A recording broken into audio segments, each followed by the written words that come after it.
Muy buenos días a los amigos y amigas que sintonizan a esta hora su plataforma digital Azul Estéreo. Está usted en sintonía de su programa La Voz del Inspector. Llegamos a usted bajo la dirección del comisario general Emilio Rojas. En los controles, Joel Salcedo, y quien habla para ustedes, comisionado de la Policía del Estado Yaracuy, Tioli Smith Portillo. En esta mañana tenemos en nuestros estudios al doctor Óscar Oquero, un hombre que se ha bregado en estas lides de defender los derechos humanos en nuestro estado Yaracuy, por puesto ocupado altos cargos en los tribunales de justicia, donde se le reconoce como una persona pulcra y apegada a la Constitución. Doctor, un saludo a las personas que nos visitan por nuestra plataforma digital Azul Estéreo. Muy buenos días a todos los usuarios y usuarias de esta red digital, y especial agradecimiento a usted y a todo su equipo por haber permitido que a través de esta red, de este programa que llama Azul Estéreo, parece la inmensidad del cielo, nos permita llevar nuestra opinión pues a todos los usuarios. Tenemos una llamada telefónica. Tenemos una llamada al aire, doctor, a ver que la gente quiere hacer una pregunta. Aló, muy buenos días, Azul Estéreo, a su orden. A la orden, dígame.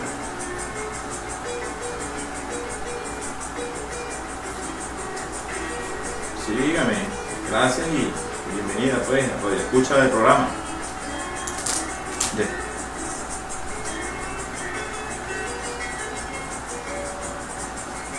Bueno, es importante la interacción con la comunidad, doctor, porque la gente pues a veces se preocupa por conocer sus derechos, no menospreciando que tenemos derechos, pero también tenemos deberes de los cuales tenemos que ajustarnos. Bueno, quien le saluda a la amiga de allá de la Oficina de Atención a la Víctima y la compañera Génesis Portillo. Saludos y dándole felicitaciones y la bienvenida a este programa al doctor Óscar Oquero, que sigamos y continuemos con este excelente programa. Gracias, muchas gracias. Doctor, para entrar en la candela, en criollo, ¿con qué se comen los derechos humanos? A partir de 1999, con el proceso constituyente convocado por el comandante Chávez en ese entonces, entra en vigencia la Constitución que nos regula y nos rige en estos momentos. Le llamo la Constitución de la República Bolivariana de Venezuela. Allí aparece dentro de la organización del Estado, aparece la Defensoría del Pueblo, dentro de lo que se estatuyó allí como un órgano más del poder público, como es el poder ciudadano. Constituye ese poder ciudadano la Fiscalía General de la República, la Contraloría General de la República y la Defensoría del Pueblo. Por supuesto que eso imbuido y estimulado por la concepción que manejó nuestro libertador en Congreso de Angostura del poder moral. En ese congreso, en ese discurso, en ese proceso constituyente que impulsó el libertador Simón Bolívar en aquel entonces, también promocionó la constitución de otros poderes del Estado, entre ellos el poder moral. Siendo consecuente con ese acervo histórico y ese legado del libertador, se instituye en 1999, aprobado por el pueblo el 15 de diciembre, pues, la Defensoría del Pueblo, cuya misión fundamental es la defensa, vigilancia y supervisión de lo que es los derechos humanos. Viene avanzando en el mundo y se recoge en nuestra Constitución toda una discusión que se produjo a nivel de la ONU, a nivel de los tratados multilaterales, todos esos organismos multinacionales, sobre los derechos humanos y recoge en nuestra Constitución el avance que hubo en el mundo de esa discusión y por supuesto lo plasmó como derecho positivo en nuestra Constitución de los derechos humanos. Es decir, el título 3 de nuestra Constitución es el que anteriormente se hablaba de los deberes y derechos y garantías constitucionales. Este título tercero de la Constitución de 1999, la Constitución bolivariana, nos habla de los derechos humanos, garantías y los deberes. Todo lo que está en el título tercero, desde el artículo 19 hasta el artículo 200 y tanto, se consideran derechos humanos. Perdón, desde el artículo 19 hasta el artículo 129 de nuestra Constitución está concebido como derechos humanos, es decir, la totalidad de los derechos del ciudadano y ciudadanas se consideran derechos humanos. Ahora, ¿cómo es eso respecto a su pregunta? ¿Cómo se digiere? ¿Cómo se come? Fíjese, aparecen en el mundo la vigencia de los derechos humanos como una conducta social, política de los pueblos en defensa de sus derechos ante los órganos de poder. En principio, y así fue concebido en 1946 en la Declaración Universal de los Derechos Humanos, que aparece tal concepción en defensa de los derechos ante el poder del Estado. El poder omnipresente del Estado, por su característica de dividir imperio, pues se considera que atropella los derechos de los ciudadanos y las ciudadanas. Pero resulta ser que hemos venido avanzando en esa concepción y revisando y cómo se ha ido desarrollando el mundo. También se discutió en 1946 que no solamente el Estado puede constituirse en violador de los derechos humanos, sino también otros entes que ostentan poder, sobre todo aquellos entes, vamos a decir, del público privado, que también ostentan poder económico. En nuestro país se venía hablando hace tiempo de que había un quinto poder, que había un cuarto poder cuando eran los tres poderes. Y fíjense que ahí se destacaba que ciertos, no quisiera referirme a ellos expresamente, pero sí un sector de la sociedad ejercía un poder y se hablaba del poder mediático. Hoy vemos en la práctica cómo, fíjense, desde otras instancias extraterritoriales se vienen ejerciendo acciones que cuando las revisamos atentan contra los derechos de los ciudadanos. Por ejemplo, pudiéramos decir que el derecho a la salud como un derecho humano pudiera estar en minusvalía en estos momentos por una conducta de empresas que son oligopólicas y transnacionales de gran poder económico, y eso pues atenta contra el derecho a la salud. En nuestro país hoy se está materializando esa concepción y un gobierno extranjero con mucho poder militar, con mucho poder mediático, también entonces pudiera constituirse o se constituye en estos momentos, sin la menor duda, el violador de los derechos humanos de todo un pueblo. Hay que precisar una cosa, ¿no? Porque muchas veces aparece la pregunta de que, ¿y mis derechos humanos? ¿No? Estando digamos, en esta institución, mi compañero funcionario policial, hay una distinción porque caracteriza la violación de derechos humanos o su vulneración o el atentado o la amenaza es la tenencia de poder, bien sea poder público o poder económico, que genera conductas en detrimento de esos derechos. Digamos que se concibe que son los que ostentan poder, los que son violadores de los derechos humanos de todos los ciudadanos. Ahora, desde el punto de vista individual, si lo vemos desde el punto de vista individual, pudiéramos decir, bueno, ahí hay una comisión de un delito, pero cuando hay intermedia ese poder, entonces estamos en presencia de una violación del derecho humano. Hay toda una serie de mecanismos para que eso se regule, se sancione y se castigue. Doctor, pero una pregunta, pero somos nosotros, el gobierno bolivariano puede garantizar, como está en la Constitución, el derecho a la vida, el derecho a la educación, usted se ha referido al derecho a la salud, estamos logrando, a pesar de las vicisitudes que estamos atravesando, que se consoliden para el pueblo estos derechos, doctor? El Estado tiene el deber, constitucionalmente, tiene el deber de garantizar la vigencia de los derechos humanos. El artículo 19 de la Constitución reza lo siguiente: el Estado garantizará a toda persona, conforme al principio de progresión y sin discriminación alguna, el goce y ejercicio irrenunciable, indivisible e interdependiente de los derechos humanos. O sea, el Estado está en el deber de garantizar los derechos humanos. Ante lo que está ocurriendo, las circunstancias, el Estado, todo, no solamente el órgano ejecutivo, presidencia de la República, es todo el Estado. Desde incluyo yo mi órgano al cual pertenezco, la Defensoría del Pueblo, Fiscalía, Contraloría, todo, debe garantizar la plena vigencia de los derechos humanos y la satisfacción de los derechos del colectivo, la salud, la vivienda, todo eso. Fíjate, en estas circunstancias, bueno, porque ya pues órganos nacionales, y lo venimos diciendo, que hay interferencia, por decirlo menos, de gobiernos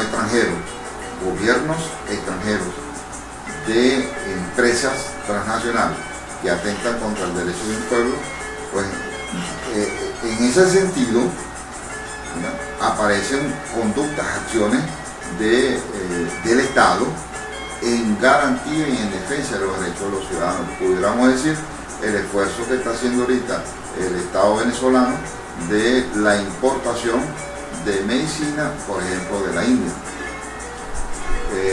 Alimento, el derecho a la alimentación a través del sistema CLAC, pero no simplemente el CLAC como tal, es todo lo que está haciendo el gobierno detrás de eso para importar, comprar alimentos en el mercado internacional para satisfacer el derecho a la alimentación que tiene el pueblo. Eso pues son acciones que está haciendo el Estado venezolano en función de ese deber constitucional que tiene y para garantizar los derechos humanos de estos derechos fundamentales, puntuales en el sentido de que son actuales, que inciden en el derecho a la salud y el derecho a la vida, ¿no? La medicina, instrumentos médicos, todo eso. Vi en el transcurso de esta semana vamos a decir, no inauguración, sino la promoción de la empresa del plástico, ¿no? En el estado Miranda, como 10 empresas vinculadas al plástico, y me llamó mucho la atención, donde hay 2 millones de jeringas listas hechas en Venezuela para repartirlas en todos los centros de salud a los efectos de los tratamientos que requieran las personas. Cuando digo que hay entes internacionales, estados internacionales que violentan nuestros derechos, bueno, lo que ocurrió con un cargamento de materia prima para producir alimentos para animales, lo que ocurrió en el canal de Panamá, que por instrucciones entonces de un gobierno internacional pues paralizan el buque. En ese sentido, las amenazas, que pudiéramos decir que son amenazas las amenazas del gobierno norteamericano en función de bloquear navalmente la entrada de Venezuela. Y aquí tenemos nosotros que decir que eso es grave. Nosotros tenemos vamos a decirlo así, una parte de nuestro lindero, por decirlo, de nuestro límite, lo constituye el mar. Todo lo que es, fíjense, nosotros tenemos frontera con Estados Unidos por el mar, tenemos frontera con islas holandesas, francesas por el mar, es decir, nosotros tenemos una gran costa que permite el ingreso de buques, pero resulta ser que la amenaza es precisamente bloquear esa entrada a Venezuela, pero en el resto del país, que las fronteras son digamos terrestres, tenemos Brasil, Colombia. Bueno, y sabemos entonces cuál es la posición de esos gobiernos en función de no permitir la entrada por su frontera, por su carretera, de alimentos, medicina a nuestro país. Ocurrió con un cargamento CLAC que venía por Colombia y el gobierno colombiano pues manda a paralizar eso. Todo eso pudiéramos nosotros considerarlo como acciones que van en violación y en desmedro de los derechos humanos de la población venezolana. Nuestras redes, Salcedo, para que la gente pueda accesar pues, a la plataforma digital Azul Estéreo. Bueno, para todos los amigos que nos ven y nos sintonizan, nos escuchan por Como 102.5 los días jueves a través de YouTube, nuestro canal de YouTube para ustedes, pueden buscarnos en Azul Estéreo. También tenemos radioteca.net y por supuesto la página digital radiodigitalazulesterio.blogspot.com, en Instagram Azul Estéreo FM 2018. Recuerden también los números de contacto para su participación directa en los programas: el 0254-232-0589, el 0416-909-6636 y el 0412-521-8046. Voy a leer unos mensajes que tengo acá, que acaban de llegar. El amigo, la señora María Jiménez del barrio Sumuco, en el municipio de San Felipe, nos dice: excelente programa y muy buena participación del doctor Oscar Vaquero y por supuesto de usted, comisionado Teolemí. Sigan adelante.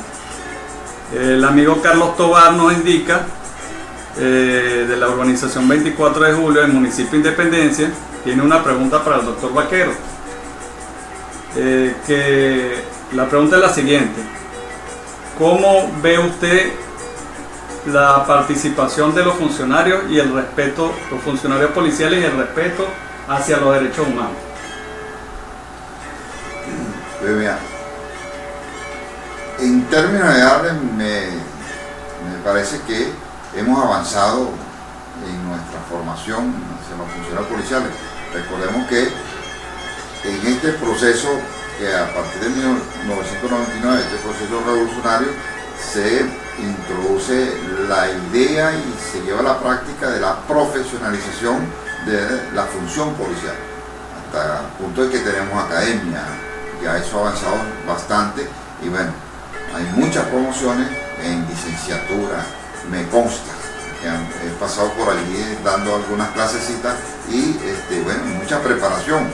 Y el vértice, fíjense, lo que direcciona toda esa información es la nueva concepción de los derechos humanos y el deber del Estado en función del respeto a los derechos humanos. Esto no quiere decir que en algún momento un ser humano comete un error, pero la conducta que ha desarrollado el Estado venezolano y el gobierno en ese sentido, desde el punto de vista ejecutivo, es al aparecer una conducta de ese tipo y se demuestre en el juicio con todas las garantías que merece el funcionario en cuanto a su defensa y tratamiento como investigado y como procesado penalmente, y si se le demuestra su participación en ese sentido, el Estado venezolano, ahorita decía que el Estado no es nada más el Ejecutivo, es el Poder Judicial, es la Fiscalía y el Ministerio Público, es la Contraloría, es la Defensoría, todo activa en función de sancionar esa conducta de aquel que, de una u otra manera, por error, por desconocimiento o intencionalmente, comete un hecho de esa naturaleza.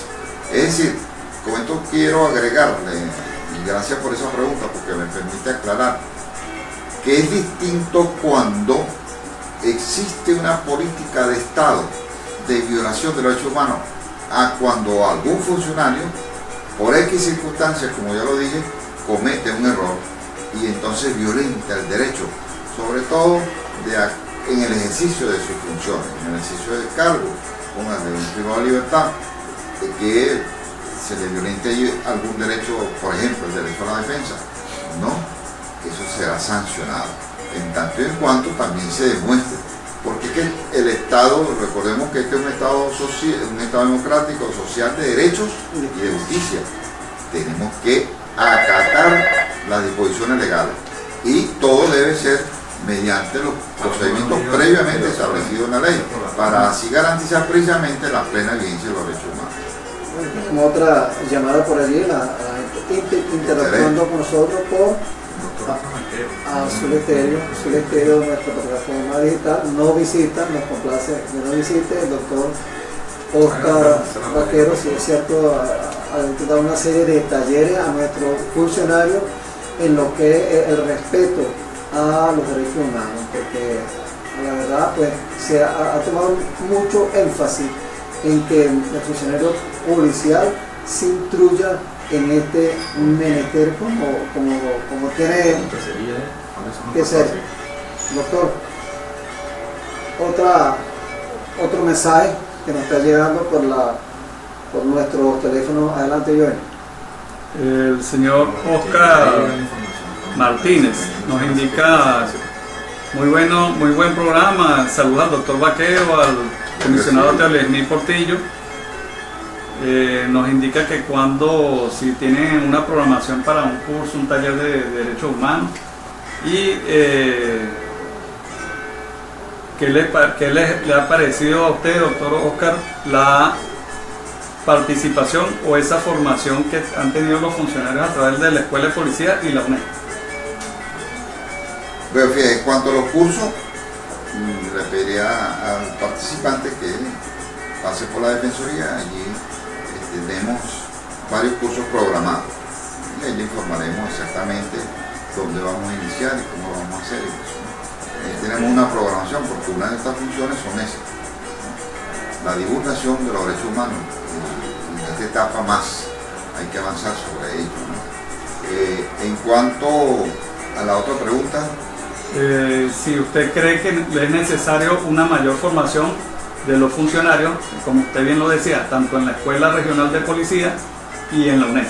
Allí hemos estado, como dice el comisionado, y hemos impartido muchos cursos, ¿no? Ahorita acabamos de terminar uno en la escuela, ¿no? Y me parece, y valga el reconocimiento, ¿no? Porque qué muchachos están formando. De verdad lo estoy diciendo y emocionado, porque tenía tiempo que no conseguía unos muchachos y unos muchachos ágiles, inteligentes, captando. Bueno, eso es importante. La formación debe ser continua, permanente. Este es una lucha de ideas, es un debate dialécticamente hablando. Aquí tenemos un debate en nuestra sociedad, tanto de formación en los nuevos valores que avanzamos desde 1999, una nueva concepción de derechos humanos, y también vamos a decir así, la otra concepción de los derechos humanos y las otras conductas. Eso está en la sociedad. Entonces, para mí, mi opinión es que debe ser permanente, así como la formación policial en sus puntos muy importantes. Hay reentrenamiento, hay vuelven otra vez reentrenamiento, y eso tiene que ser permanente. Para afianzar los conocimientos. Correcto, sí, y vayamos madurando y retransmitiendo eso y transmitiéndolo de generación en generación. Es mi opinión. Porque no con un curso hoy lo dejamos así, no le volvemos a dar curso a 20, 30 personas, no, tenemos que seguir, porque es una responsabilidad del Estado y tenemos que permanentemente estarnos formando. Siempre va un elemento nuevo que aprender. Y eso permite también, doctor, vincular incluso a las personas, pues, a esos talleres, esos cursos para mejorar las relaciones sociales. Correcto, sí. Disculpe, vamos para un mensaje, una llamada en directo que acabamos de tener. Adelante, Luis, con el nombre de la persona. Bueno, gracias.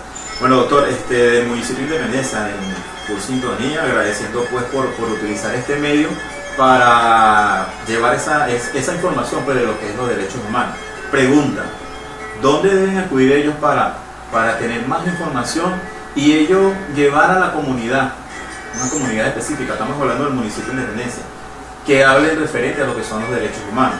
Otra de las preguntas que hace uno de los usuarios, que ya de la parroquia de Alvarisco, dice que tienen una situación, un problema con referente a los transportistas que están violando los derechos humanos de las personas de la tercera edad. ¿Dónde tienen que acudir ellos? ¿Qué tienen que hacer?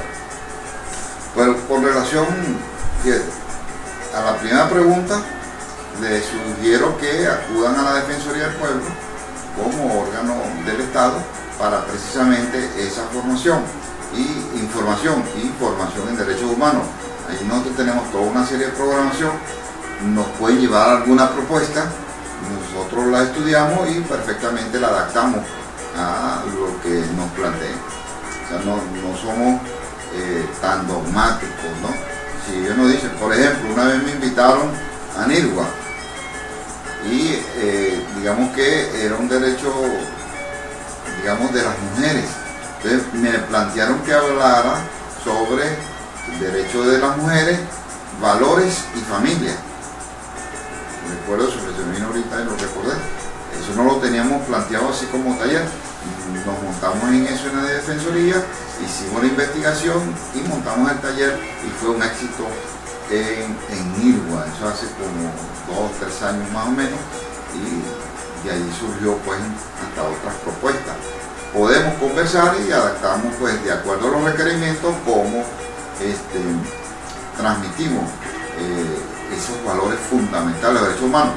Como dije al principio, los derechos humanos ya abarcan todo y hasta el principio de progresar. Todo aquello que tenga que ver con los seres humanos es derecho humano. Así no está expresamente establecido en nuestra Constitución o en alguna ley o en algún tratado. Respecto al transporte, el transporte es un derecho fundamental, un derecho humano, permite el traslado de las personas. Las personas de la tercera edad tienen un derecho preferente. Me atrevo a decir por acá que tenemos que conversar porque para mí tiene que ver con un problema cultural. Recientemente, eso no es muy lejos en nuestra historia, cómo fueron tratados las personas de la tercera edad. Y es necesario recordar nuestra historia para tener el presente, digamos, concebido y avanzar hacia el futuro. Como decía Sancho Panza, rememoremos el pasado para reinventar el porvenir. En el pasado, ¿qué hubo? Bueno, maltrato a los pensionados, se dice, y lo vivimos, porque yo anduve por allí dando muchachos, bueno, que compraron las ballenas para echarle agua a los ancianos que iban a protestar en Caracas la gobernación por el aumento de la pensión. Eso es una verdad. Eso, digamos que era una concepción, y en este proceso revolucionario se reivindica y es una de las metas del milenio previstas en la ONU. Lo tomamos nosotros como política y avanzamos con esas misiones. Tenemos que seguir, como lo dije ahorita, eso es cada momento, para entonces concientizar, para hacer que de manera de formación, de manera educativa, como proceso de fundamental para alcanzar los fines del Estado, incorporemos a las personas de tercera edad en el pleno desarrollo de la sociedad. Y eso implica entonces concientizar a los transportistas para que respeten el derecho de los ciudadanos de la tercera edad y luego ir más allá de los estudiantes. Doctor, antes de culminar el programa, estaba viendo un video preocupante, no sé si sucedió en Santo Domingo. Desde que nosotros empezamos en nuestra fundación y ahora en la plataforma digital, hemos querido llevar un mensaje de protección a la mujer. Es preocupante, a pesar de que nosotros seamos de género masculino, ver la situación grave, cómo es discriminada la mujer en Venezuela y el mundo, si se quiere. Un video donde un ciudadano arremete contra, posiblemente sea la esposa, y la cuchilla de una manera bárbara. Yo, conocemos los programas en cómo nuestro llamado pues, a la reflexión. Yo he dicho muy claro, si, amigo mío, si a usted la mujer no lo quiere, no lo va a querer nunca. Si usted tiene hijos, respete a la mujer, porque si comete un homicidio, los muchachos quedan huérfanos y usted va a la cárcel. ¿Qué opinión le merece usted este tipo de acciones que dejan perplejo al mundo con este tipo de acciones brutales? Bien, a mí me gusta referirme a la historia, porque es que las cosas tienen su explicación allí. Imaginemos antes de la llegada de los españoles en nuestras latitudes, al continente latinoamericano, cómo era el tratamiento de las mujeres en el seno de nuestros indígenas, los primeros pobladores.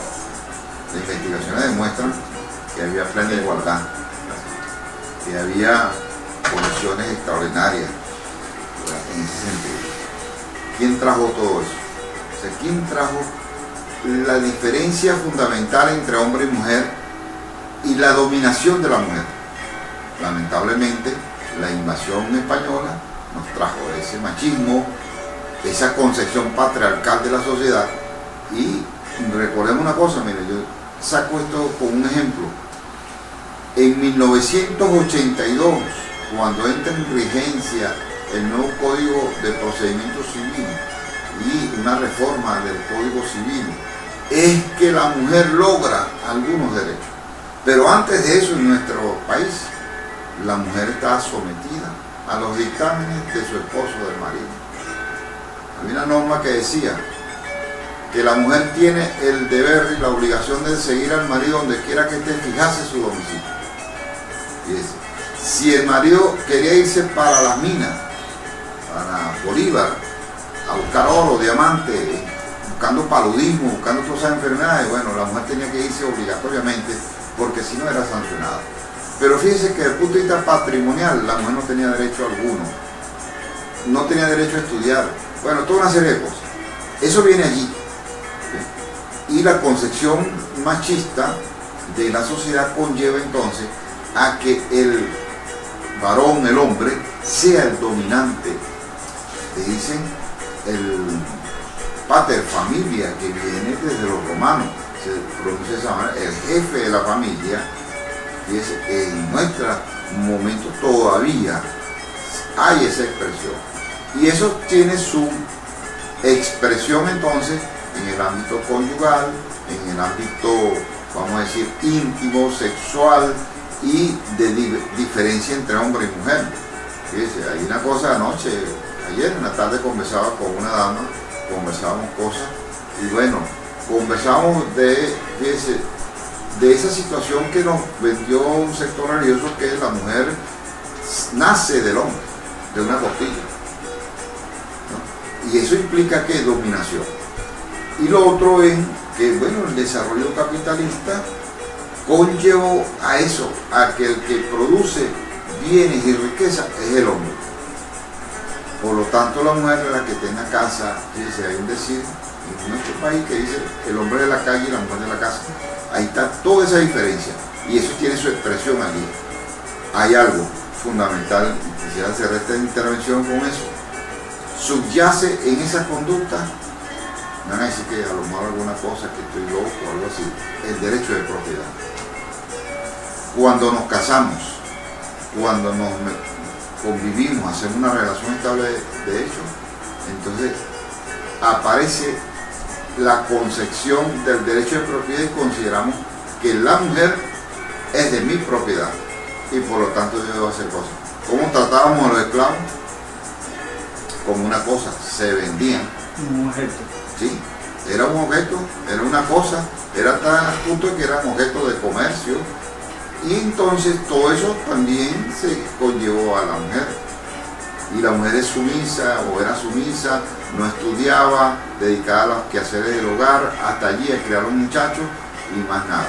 Todo eso tenemos que erradicarlo y crear conciencia de que somos iguales, de que la mujer es importante y es la importancia que en este proceso revolucionario en Venezuela tiene la mujer.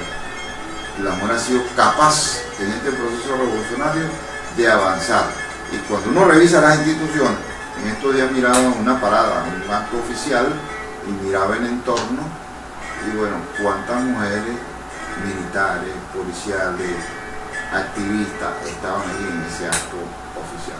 Yo decía, estamos avanzando. Estamos avanzando. Hay equidad de género. Sí, aún falta, pero hemos avanzado en nuestro país. En otras latitudes, en Latinoamérica, la cosa es difícil. Hay algo. En Perú ocurrieron algunas cosas terribles, ¿no? A venezolanos que están por allá les ocurrió cosas. En Venezuela ocurrió. Existe mucho el machismo. Sí, pero aparece inmediatamente la sanción peculiar, el llamado a que es un asunto cultural y como tal tenemos que asumirlo para avanzar y poder cumplir entonces con esos fines del Estado y crear una sociedad justa y amante de la paz. Una llamada para cerrar, Luis, el programa de hoy. Bueno, sí, nos llaman desde el municipio Cocorote. La amiga Angibel García, felicitando por el programa, es seguidora de este excelente programa y por supuesto de Cosmo.